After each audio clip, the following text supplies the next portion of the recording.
Today, the United States of America is changing its relationship with the people of Cuba.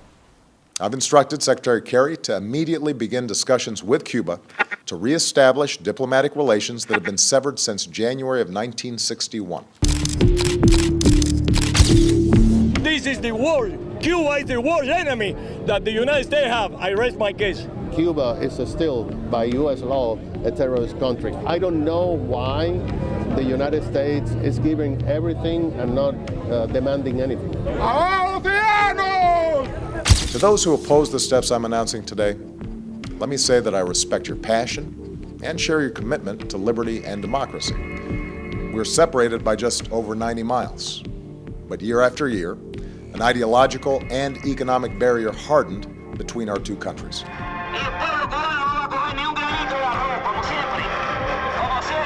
Through these changes, we intend to create more opportunities for the American and Cuban people and begin a new chapter among the nations of the Americas.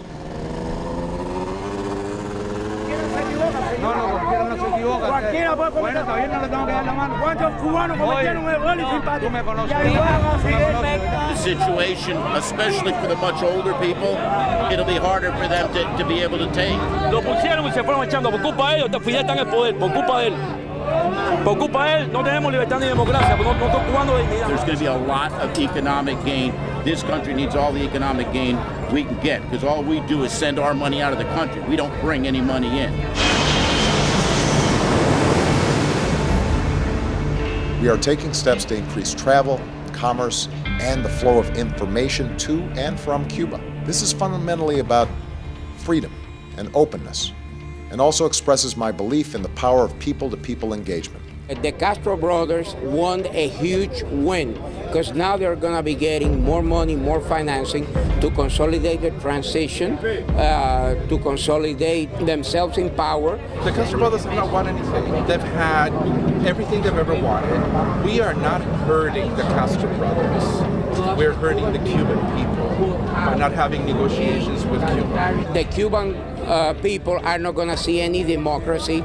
It's ironic that now they are going to allow the sales of communication equipment for which they took Alan Gross hostage and was the pretext for putting him in jail. Over many months, my administration has held discussions with the Cuban government about Alan's case and to address Cuba's interest in the release of 3 Cuban agents who've been jailed in the United States for over 15 years. Yesterday, I spoke with Raul Castro to finalize Alan Gross's release and the exchange of prisoners, and to describe how we will move forward. There are still thousands of Cubans in Cuban jail, and they were not part of the conversation.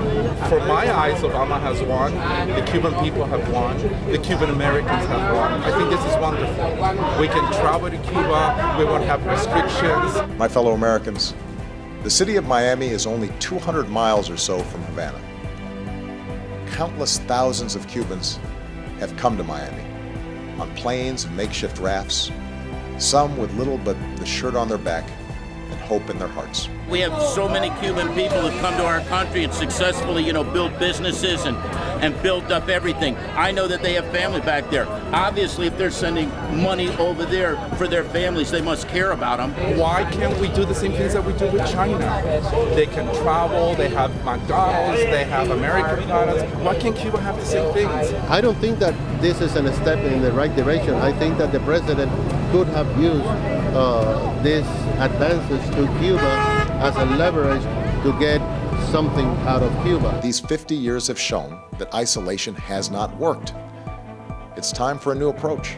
As these changes unfold, I look forward to engaging Congress in an honest and serious debate about lifting the embargo. The embargo and not having negotiations with Cuba have only hurt the Cuban people, not the government.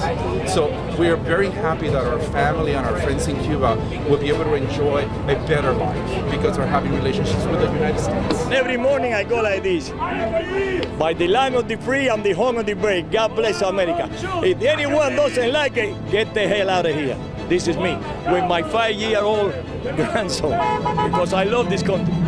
I give my life for this country anytime.